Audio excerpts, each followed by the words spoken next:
very good people too, so, you know, we have a few people who won't be here today, but we've got quite a good crowd already.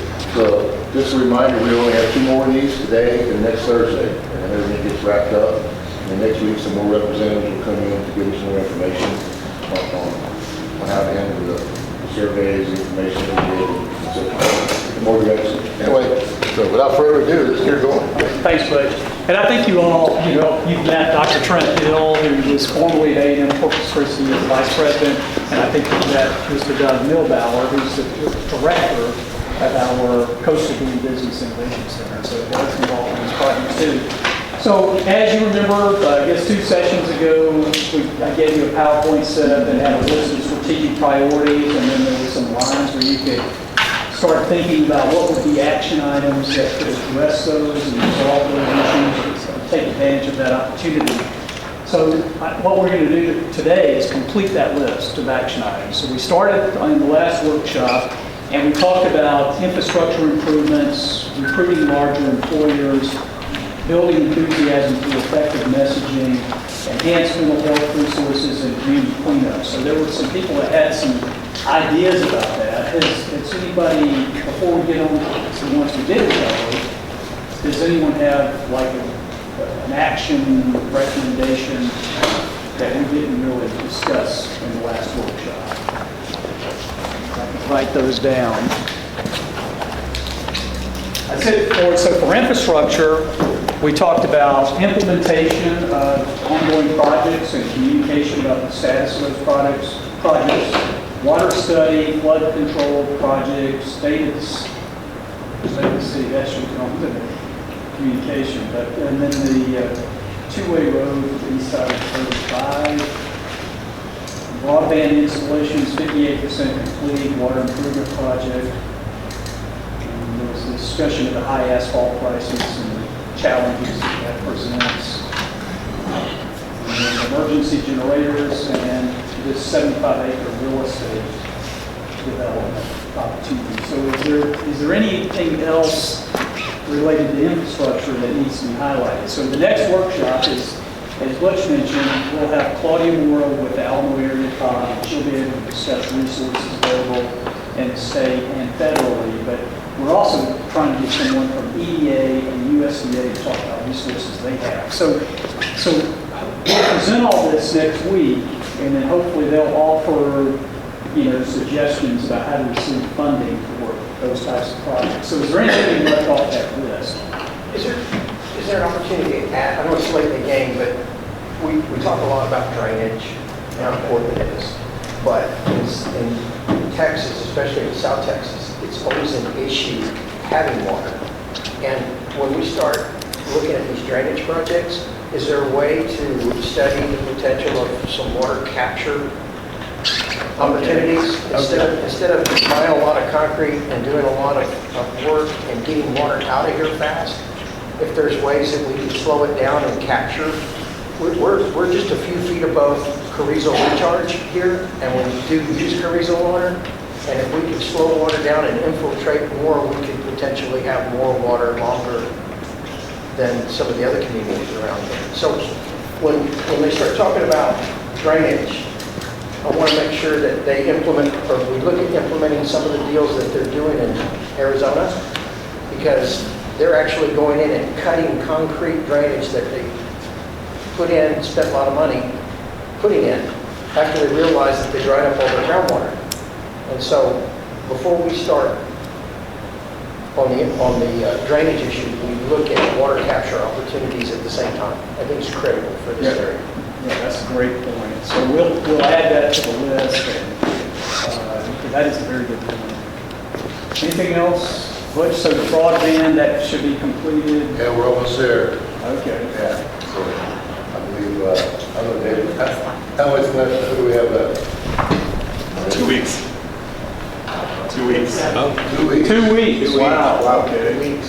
And we haven't had any mishaps here the last couple of weeks. I didn't jinx it. Okay.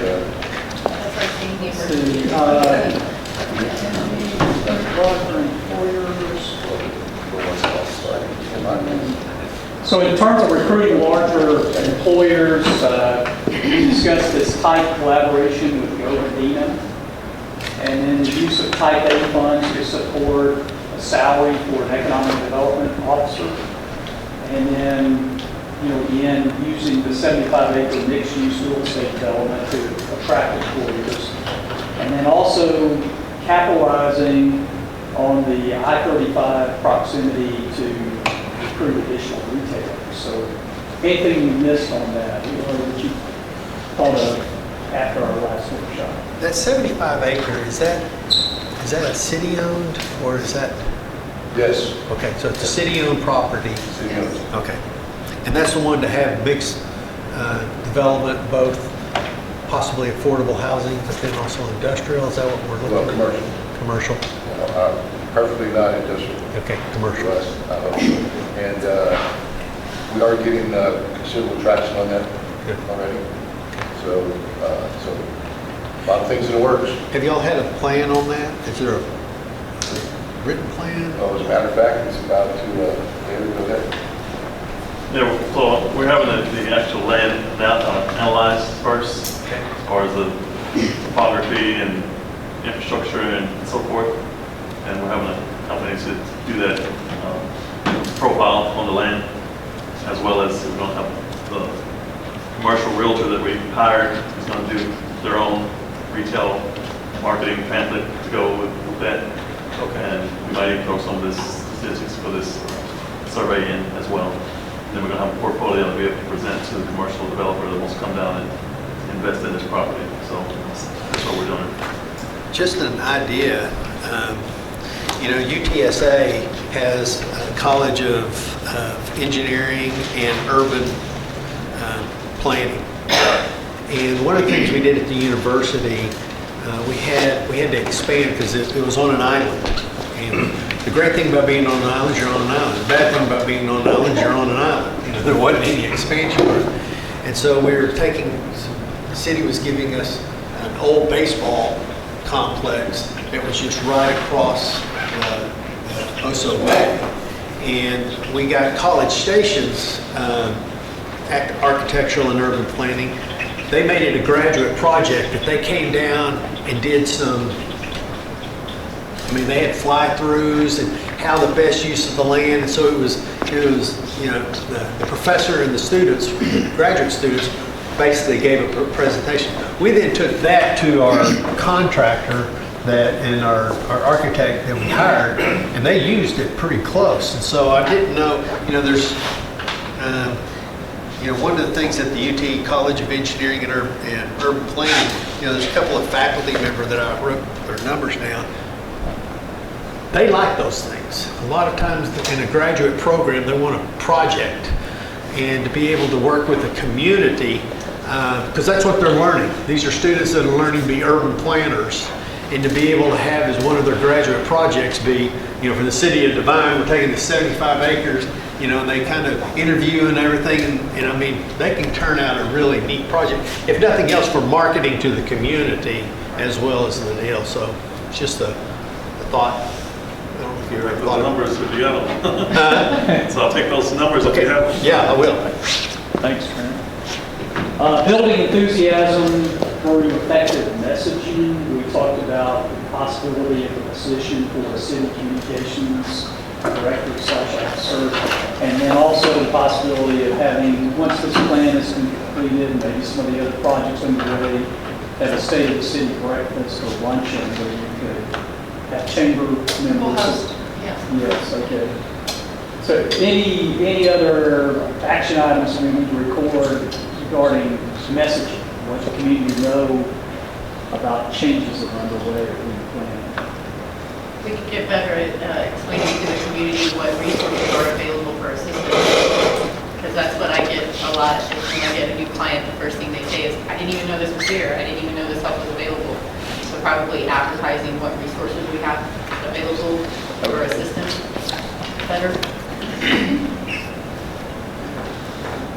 David, where on having, we talked about having that communications person, I don't know if it was city and chamber together, or I remember from the last time we just, briefly mentioned it, because being able to have those communication tools that are constantly updated and put out there, is that somewhere in the long-term, Butch or David, or the chamber? I mean, I can address that.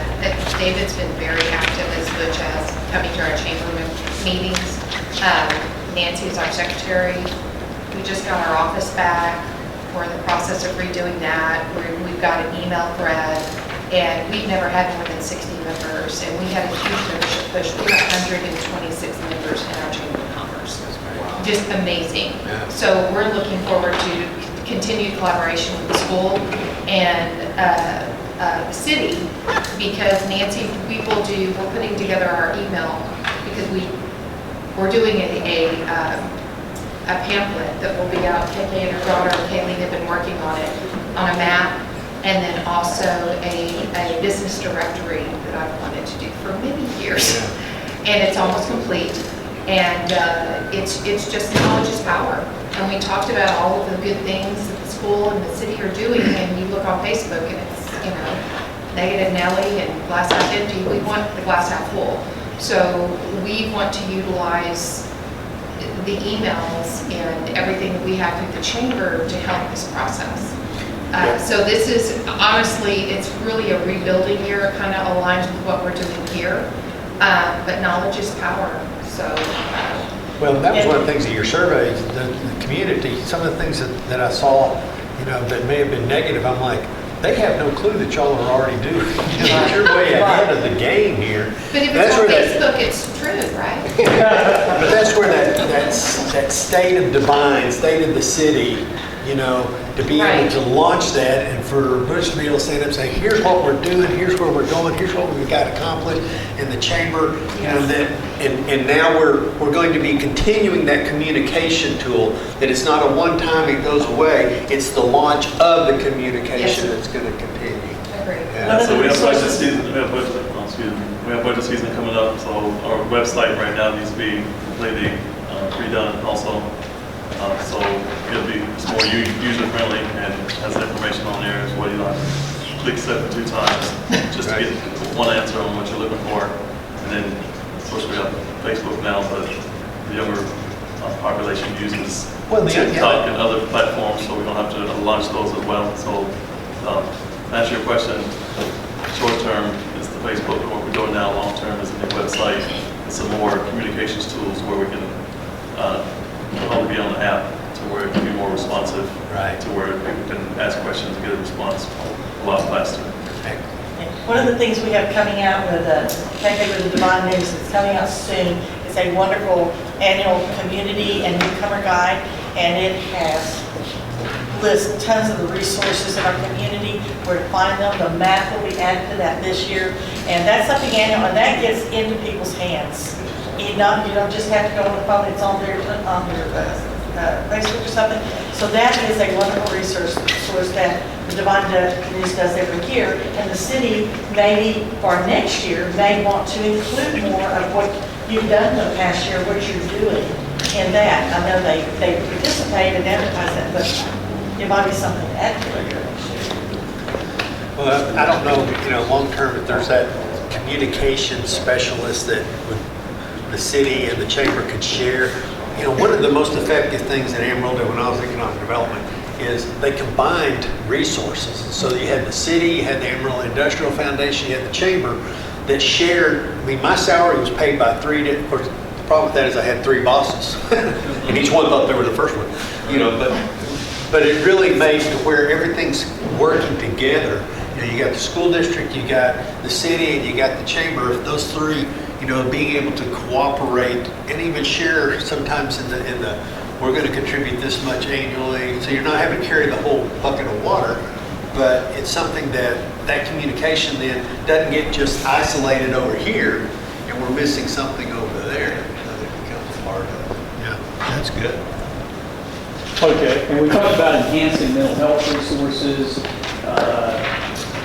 the Devine ISD's involvement in telemedicine, SDCS, TChat program, and then also an opportunity to collaborate in some way with UT Health, San Antonio program. And community cleanliness, we talked about having the sweat equity day. Oh, can we talk, I'm sorry, go back to the, I couldn't hear you exactly, mental health resources. Yes. I'm sorry, I don't remember your name, but you mentioned last time about, he's asking, we're talking about the VFW, and you had mentioned that might be for them talking to the VA about, so we have a lot of veterans in our community. Yeah. Well, and I And have- tremendous. I have several, so a lot of the mental health resources come through my office as well, because being a Wesley nurse, that's where they bring them. We usually have the police department bring them to me. Right now, the only thing we have available, which could use some additional support, and Methodist Healthcare Ministries is looking into additional mental health support for our area as well, is for Medina County, for Devine here, we go under Hill Country MHDD, the non-for-profit mental health organization. The problem with MHDD is they can't get providers out here consistently. And so they put in place peer training programs and mental health emergency first aid programs to do like train the trainer and peer counseling. But there are plans in the works to further support MHDD with Methodist Healthcare Ministry funds to be able to get more providers out here. It's very hard to get licensed providers in the area because they can make a lot more money and have a lot more paying clients in San Antonio than they can out here. There are some universities, though, you get a nurse practitioner, there are programs where it's a forgiveness, tuition forgiveness, that they're going to get their entire nurse practitioner degree paid for, but they come live here and work here for 5 years or however long it may be to be able to reimburse that. So those are opportunities that could be out there. One of the things too that we didn't talk, I think we mentioned it briefly last time, is Devine Day. Have y'all ever had a Devine Day in Austin where it's basically you go, civic leaders go to Austin during the legislative session? I mean, your representative loves it because they start off where you're in the rotunda and they introduce you to all the other legislators. But then you all have your projects, which one of these, this water study, where you're talking about retaining water or flood control and also, the water issues, that's a big state project. You know which committees cover that and which representatives sit on that committee. And after you're introduced, y'all conquer and divide by you each have your talking points and you go see those representatives and say, this is something that we really need in Devine, and we, our rep is going to be, bringing some things forward, hopefully. So you have that, and you meet with them prior to, so you don't surprise your representative. You meet with them before, and they're excited to be a participant of that. Both on the Senate side and on the House side, that the community's coming to Austin to tell what your issues are and what your needs are statewide. But you can also include the U.S. representative to be in attendance on the state of or whatever. And that's where you talk about, that VA, those federal things, because your elected official is the one that's going to make sure that those things start moving, politically wise for the area.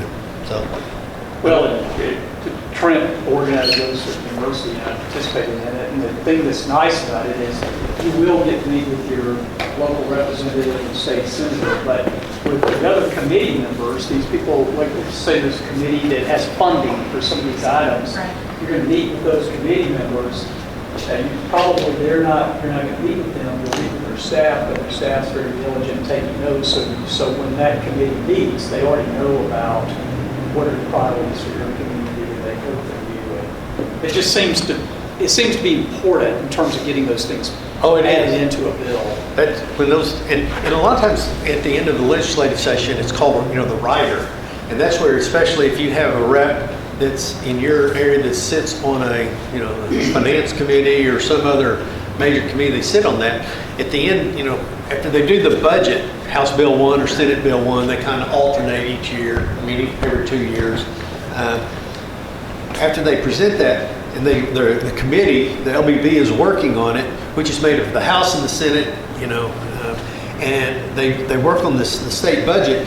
At the end, they also add riders, which is just they attach it to it, So this water project I see is a viable state type of project. Could be federal though, I'm not sure. How many people should you take up there? In Mid-East More better? We took students and we did it with the community, City of Corpus Christi. So we worked with the chamber, we worked with the city, we had support, and we just gathered together and we would have our meeting. It was usually after the state, we'd have a meeting to say, here's our agenda. So we all had the same hymn book when we're going up there. They were singing the same song. And then we go and we have it, and of course, the chamber always had it like, I forgot what that beer garden is. That was the fun thing at the end of the day. Schultz's, which all the staff members come to. And the staff people are the one that get things done in Austin. No doubt about it. The reps want to hear it, and the reps want to hear that you want it because you vote them in. But it's the staff person that's going to tell you how that's going to happen. And so it was at Schultz's Beer Garden. Those staff members, they flocked to that, And so it was kind of a celebration Corpus Christi Day. But the university, we took students, when we went, which that was amazing. Those students, they took it serious. I mean, I think we hit every legislature. Yeah, every individual had a list of, let's say you have 5 individuals that would need these representatives, and then you had your talking points, your final list. And it was effective, so. Okay, community cleanup, we talked about the sweat equity. So anything beyond sweat equity. I know we talked a little bit about code enforcement or any other suggestions about how to focus or improve community cleanliness. And I think it goes with code enforcement. We're just driving down, you have 173 and 132. And I didn't even go through the whole thing, but there's at least 11 vacant buildings on 132 at least. And when you drive by them, you'll see the states of them. Some I didn't even realize they were vacant. I know your ordinance is cleaning up is important.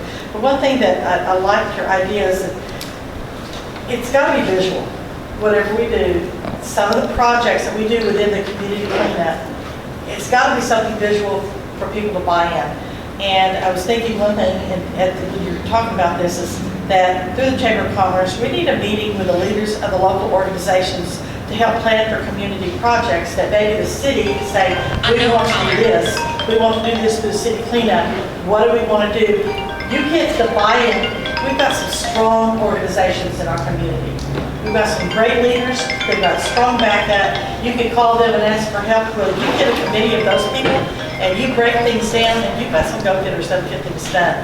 I think that we need to get into that resource of people, but we've got to have a common goal for people to buy into. And we've got hard workers here. Our strength is our people. And the community cleanup, however y'all want it, or however committee, I think the committee is going to be real important of the community members to do that. So I'm saying choose visible projects. So start with something that's highly visible. Yes. I just wanted to go back to the UTSA survey. Okay. We had one done in 2017, and I think we still have all the stuff at City Hall. If not, I have an email that have all the renderings and such for that property of 35. So, just wanted to. So they already had a graduate class that did. I'm sorry? They already had a graduate class at UT San Antonio that did urban planning on it? Yes, the city paid a little bit and we got a grant or something to pay the rest of it. And UTSA did the rendering for actually the whole city and that property. Yeah, I've seen that. I think there's still a mural of it. There might be somewhere. Yeah. It was quite a utopian vision. Yeah. I didn't find it to be realistic.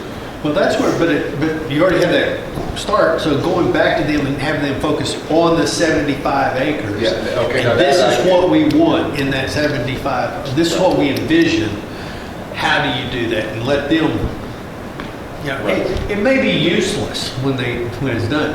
9 times out of 10, it's not. There's a lot of valuable stuff that then you give to your contractor. So you cut some costs down there, but it's also creating that tie, to be able to get the community. They do a lot of visuals when the college and the university. David, where are they on the, I mean, where are the half-cent sales tax? Is that type We haven't had A? a conversation yet. Budget season's coming up. We haven't had a conversation with the city council yet. So, Do y'all see that being, We'll, I'll presume we're trying to get that on the November election. okay, That's kind of the idea that Dave and I have discussed, and I think Debbie's known about it a little bit, too, to have sales tax. sales tax. Oh, yeah, November election. We kind of nodded and, but I don't know that we really talked about it yet. Right, so it's something we definitely need to do this. yeah. That would give you permanency on what we're doing here today, so that it's not 2 years down the road, we go, that was a great thing, having that funding, yeah. So last workshop, we did not get to park maintenance and safety, but if we have left off anything that you kind of thought about since the last workshop in regards to these others. So the messaging, infrastructure, mental health, cleanliness, is there anything we kind of left off that you thought would be a good action item to address those issues? But we'll come back to it. You think of it, but Trent, you There want was to talk one about that I have down here that was brought up, and I'm not real sure, we didn't talk about it, but the two-way road for west side of I-35. Everybody laughs, but It's, matter of fact, I can't remember, one of those text I think David a couple weeks ago, 2 weeks ago, and, so I asked him about that again, just because, and I asked him about, for example, Vital just recently had a lot of stuff done, they got two-way access roads there and such, and number one, all that was, as you well know, like with TxDOT, all that stuff was planned years ago. yeah. Okay, and just now happening. Okay, that explains one thing. Okay, and then the part about why their access roads are going both ways had to do with the turnaround situation there because they have a little bridge. Okay, that recently had a lot of work done on it and so forth, but it's not there to allow for a U-turn. Okay, for both ways. Okay, so that's why they made it both ways. Okay, as far as lighting. And then, so, well, it is what it is, bureaucracy moves slowly. But it was, I don't mean to be a doubter or anything, but that's going to be something if that's ever done, it won't be done through TxDOT. It has to be something that we initiate, like, for example, some kind of a loop. And I know it's been discussed forever today, to take that access road and take it around, back over here to 3176, to have in and out kind of things, the freeway, and that. But we've also found out that we can apply TERS money to something like that also, because it would be for economic money. It's still though something though, I think, to be able to talk to your representative if y'all do Devine Day in Austin, that Well, TxDOT is a state agency just Yeah, like you any said other. before, skip them. And Yeah, because the engineers tell you, Agreed. their number one thing is no. Right. That's where they start. But going up politically to the top and say, this is what this community wants, then, but you're right, it's a 10, 20 year, TxDOT glacier speed. But if you don't do it now, it won't, Right. Well, I also asked, for example, here in Devine, 173, we have a big problem with people walking to Walmart. Okay, I've seen people, I've seen mothers with babies and strollers and things on Highway 173, zero sidewalks. So I asked why do they have sidewalks over there, okay, and closed culverts and so forth. And once again, when they did the design here for this drainage thing here in 173, Walmart wasn't even there. yeah. So, and then by the time they get around to doing it, you actually have a Walmart there that they didn't make any modifications. It's just one of those things. That just seems, traffic as well as the water study are two things that are long-term for the city of Devine to be able to get that run out. Trent, we talked a little bit about park maintenance and safety, improving that, so I don't know, Dave. Yeah, so this last city council meeting, we just updated our parks master plan, and presented it, we submitted to the Texas Park and Wildlife Recreation Department, so we can be eligible for any grants coming up in the future. That's one thing that we did initially, and then just talk about potential sports complex and stuff like that later on down the road, but it's all preliminary. Now, the partnership that just happened with the ISD and the community, where, is that talkable? I mean, is that? What do you mean, like Tony Gonzalez from this week? Right. It is really, really interesting. It's just like, you know, looking into the idea. Okay. And of course, obviously people on Facebook like to be extremely negative and what have you. So, but there's still, I mean, Tony even mentioned it himself. He didn't make any promises. He didn't say, oh yeah, we can make that happen. He said, yeah, I love the idea. I think it's great for my needs. Like I said, he lived here his junior high years, you know, but he is on the appropriations committee, you know, and Right. of course, if he loses the election, then we won't have that. There's a long way to go. Well, it's a great idea. The city of Dalhart, I don't know if y'all know where that is. It's like the most northern corner of the Texas Panhandle before you cross over and go into New Mexico or somewhere. They did that exact same thing. The ISD actually gave property that was land and an old field to the community, and they had a donor that actually, they put in a community center there, and the school district uses it as well, but it's a community park and physical building that had the recreation center. But like I said, there's so much to go through on this. You know, you have the school board, you have the city council, you have the budgets, you have this, you have, I mean, it's just, you know, it'll all be,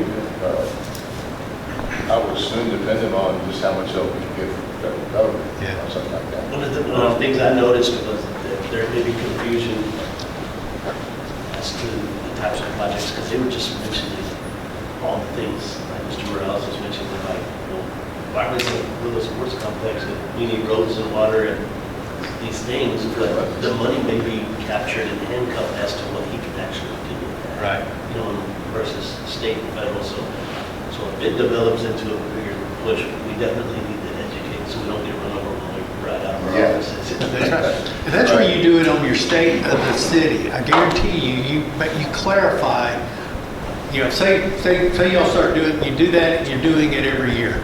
You do it the state of the city every year. And say 4 years down the road, this thing becomes relevant. And you say, we're putting this, but let me tell you, these funds can only be used for this. Right. So if we don't use these funds, they go away. Y'all want us to just bypass those funds, or should we go ahead and use them to have this community? Well, you're probably not going to get 100% funding regardless, so there will have to be other revenue dedicated to it, and that's where we're going to have a battle. It was looked at years ago, and I know I talked to the city when I was chairman of the school board. We looked at it, and we were going to do a long-term lease. We couldn't get the grants, the city could get the grants. And we had two individuals in our community that spent hours of time, there's master plans and everything at the district, and it didn't come into fruition. But there's a need for it, but I think a lot of it too, I mean, Butch and I talked, you have a complex like that, and people, of course, on Facebook, you know, oh, it's all sports. No, it's bringing people into your community. Yeah. Having tournaments, having this, having that, and a lot of it, when I served on the school board, a lot of the green space that the community uses for all these sports is the school district, and it all kind of falls on the school district. Yeah. So that was something that we looked at in collaboration with the city. Y'all have hotel tax? Yes. We just have one. Yes, but we only have one hotel. Only one hotel. 30-some rooms. Yeah, So okay. that's another thing we're working on. Yeah. Right. But this is, you know, this is not a new concept. We just have to educate people. Just Right. Park Rec, cities and schools, districts, non-federal protected partner wildlife grant is just that, a school district and, or whoever has the property can donate the property and lease it back for 100 years, and then the city is eligible to apply for those grants. 1.5 million is one category, and 750,000 is another category. If we have to piecemeal it, that's what we have to do. It's not just a one-trick pony. Phase one, phase two. If you get community donors, then you can put it together and we can get it done. So it's just a matter of educating people on the process, and, you know, there's a need. Just like our survey says, there's nothing around here for the youth, Yeah. period. Yeah. So property out front is going to be one avenue. We hope to draw some entertainment for families, and then this could be another avenue to help families, youth, and bring people into our community. So, I don't know if y'all have major contributors in town, but that's how we did it in Dalhart. The guy gave $5 million, and it's named for him, you know. Well, the other thing too, a lot of people don't realize, and once again, when we get to that point, okay, we will educate them as much as possible. Okay, everybody just sees sports. Yeah. That's not the whole thing. Okay, right? It's, for example, they don't realize just how lucrative it can probably be because of independent sports, winning complexes, and when this and that. I know down in Pearsall they've done well with theirs. I wouldn't say it pays all the bills. I don't know for certain. I'm actually going to call Ben Briscoe, he's the mayor, he was the school here, and check into that. I know in Kennedy, Texas, they had the exact same thing. It was a collaboration with the school and the city. Yep. Okay, and that's a small town. Of course, they got a lot of oil money down there, or they did. And they're leasing that thing out all the time. I was told that they make about $4,000 a week. Yeah. Sometimes. And that doesn't count the money that the people That are comes spending in in that the community, town. and staying at the hotel, and eating at the restaurant. Eating, shopping, everything. And the biggest hurdle is actually having a place to put it. Yeah. Okay, so, you know, and that can be worked out, you know, that's be awesome. Okay.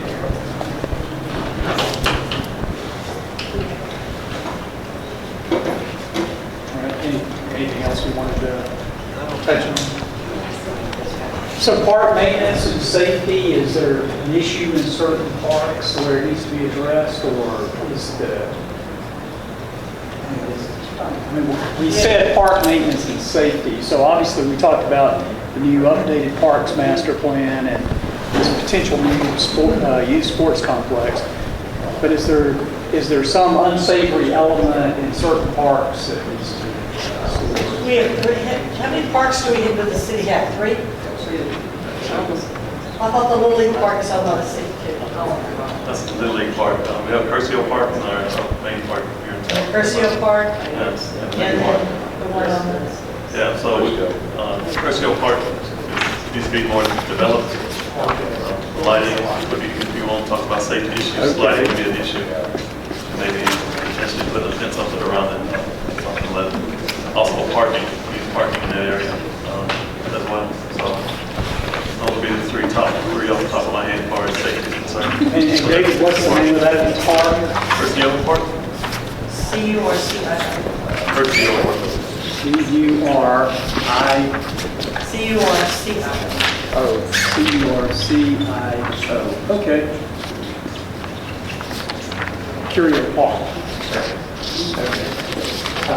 The other one doesn't seem to have any issues like that with lighting and parking. We can use some more lighting. Parking is sufficient at the moment. Actually,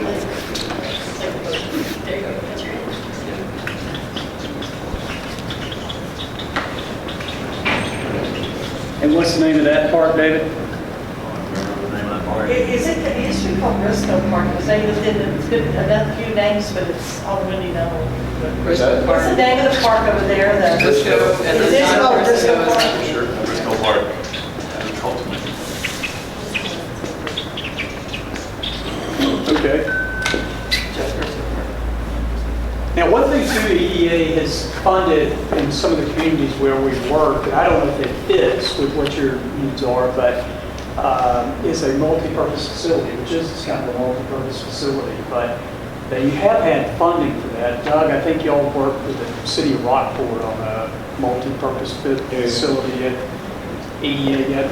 had some funding for, but how can those facilities be used? And then is this something that makes sense here? Well, I mean, Rockport, they did a couple of different things. Well, and it's still in process, actually. So the community college out of Corpus, Del Mar, Rockport needed additional healthcare facilities. And they couldn't get doctors or nurses to relocate there because cost of living, right? Couldn't afford houses. And there were no houses. So they went to the EDA, and John was part of this, but they went to the EDA and brought in Del Mar, and Del Mar agreed to come in and start offering community classes, med tech training, that type of thing, if there was a facility, and the EDA got behind that. And what was the grant, like 1.5? I think something 1.5 or 1.7, and retrofitted an old school building. Wasn't new construction, they basically retrofitted an old school building, and Del Mar started having classes there. So now they're in the process of, there's discussions underway right now, and this will probably roll out before the end of 2024. This community college is going to start doing some trade training there, so electrical, plumbing. The high schools there are very engaged in maritime. They have a huge maritime program right on the water. So they're going to do maritime tech training there. Basically things that will feed into industry. But it was the EDA grant that allowed the retrofit of the building that was the genesis that created the facility that allowed all that to happen. As a matter of fact, we're going to be up there next week, John. We're bringing in the Small Business Development Center from Victoria. And we're going to talk to them about doing some additional work in another part of that same building, setting up a permanent office there and doing some things in the community that have to do with economic impact, economic development. So you got to kind of get creative. You got what you got, right? And you got to kind of get creative with how you put it to use. So, like I mentioned, we're trying to have someone from EDA attend the next workshop. And so I know this is something they funded in the past. I don't know if the current fiscal year, that's still. Well, right now they like, the EDA is real hot right now under this. They're at the end, they're going into the election year, right? The election cycle. So everybody's really hunkered down on their budgets. But one thing that the EDA is funding right now is anything infrastructure construction-wise. All right? So if they had to choose between projects, if it's an infrastructure project, you have their attention. Yeah, and normally they're more focused on job creation, workforce development. They have told us that. So. Yeah. After they said come talk to us after the election. We can have a new agenda. You know, so and more money. Okay. Anything we missed? I don't. Trent, any comments? Well, we're going to write this up and send it to them, right? That's and right. then from that, being able to put what gets written gets done. And so, these initiatives, here's where we are. Take the state of the city, for example. When is the target date for that? Who's responsible? To be able to put those tactical action items would be something that would be very important for you to do as a group, so that it gets done. I always find putting the date when it's going to happen. It's kind of like when I taught classes. They knew when the project was due. Some of them got it done at the beginning, and some wait till the night before. But you have those tactical bullet points that go through, project planning it out to where, what is the date that the state of Devine is going to happen? And then you start backing it up. Who's going to talk to the bankers? Who's going to talk to the businesses that are going to buy tables? How are we going to get that, promoted and go throughout? So that you just have the little menu, the map of everything that's going to happen before that day. And having that initially, those action steps with each one of these things, I think is important to get done. Otherwise, it drops off. Okay, thanks. So we will compile all of this, send it to you, David, if you want to distribute it, and add in like completion dates or launch date, lead responsibility, anything like that, then you can do that, send that back to us. So then next week, what we'll do is we'll recap all of the strategic priorities for Ms. Laura and hopefully someone from USDA EDA. And then it'd be a good opportunity for them to kind of weigh in on what types of funding are available for those projects. If you wanted to invite somebody from your local state representative's office, I guess last year we had one of the communities we worked with, they invited their state legislator, they sent their chief of staff, but still there was somebody from the local legislator's office. Which actually I prefer the chief of staff. Because they'll go back and relay, this is what your community, this is what this voting block wants. But David, if you want to, I don't know who that individual is, who your state representative is, but David, if you want to invite them. Okay, yes. Okay. Well, thank you for your time today, and thank you for attending these 5 workshops. Like I said, the last workshop is really just a presentation of this to people that might be in a position to provide funding. And then they will also want to hear from you firsthand about priorities for the city. So that's the last workshop. We'll write all this up in plan, send it to David and Butch to review and edit, and have a final plan sometime in January. Thank you.